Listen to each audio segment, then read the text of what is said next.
يا أيها الذين آمنوا اتقوا الله وآمنوا برسوله يؤتكم كفلين من رحمته. He mentioned that there's 7 types of fasting. So in the same way that we've seen that the prayer, for example, we have a few different ones. So we have the fard, have the wajib, the nafl, and etc. And we may even have makruh. So fasting comes in the same type of categories, but they are 7. So the first one is the obligatory, the fard one. And this is the fasting of the months of Ramadan.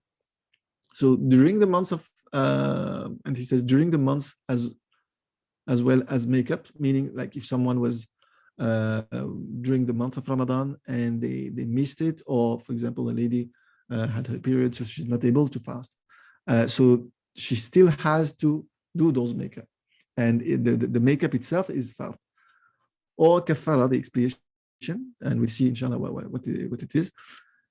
And of also according to the more apparent opinion. So someone has made themselves that they have to fast on that day, and they made an oath for that, then although there's an opinion that it would be wajib. The second category is called the wajib, and they still translated again as obligatory, because we saw that amaliya, in terms of action in practice, we do not make a difference between fard and wajib. Basically, we have to do it.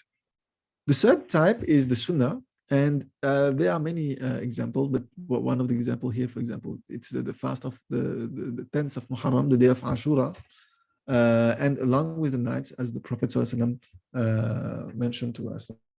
So then the fourth category is the recommended fast. So they are coming with many as well. Fasting, for example, 3 days of any month, or fasting the day of Monday and Thursday, and fasting 6 days of Shawwal, and meaning 6 days after the day of Eid, or during the whole month. Now, the fifth category is the voluntary fast, which is the Nafl mutlaq. So any day, I'm just saying like I'm going to fast on Tuesday for any reason, alhamdulillah, just to please Allah subhanahu wa ta'ala. So as long as it is not in the next 2 categories, then it will be a nafil, considered a nafil.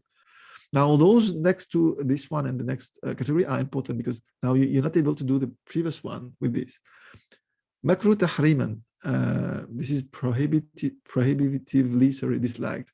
And in reality, again, in the Hanafi madhab, we mentioned that in amali, in practice, we do not make any distinction between the fard and the wajib. And it's the same thing between what is haram and makruh tahrimi.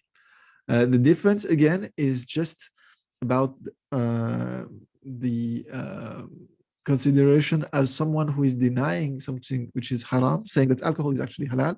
They have left the Islam. However, if they denying something which is makruh tahrimi, they would still be Muslim, but we would consider them fasiq. And no one wants to be on in any of these.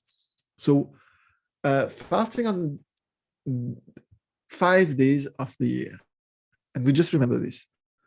So the 2 days of Eid, so the day of the Eid, the just after the month of Ramadan, the 1st of Shawwal, and then the day of Eid al-Adha, so the 10th of Dhul Hijjah. With the 10th of Dhul Hijjah, we add 3 days, the 11th, the 12th, and the 13th. And those days are called Ayyam Tashriq.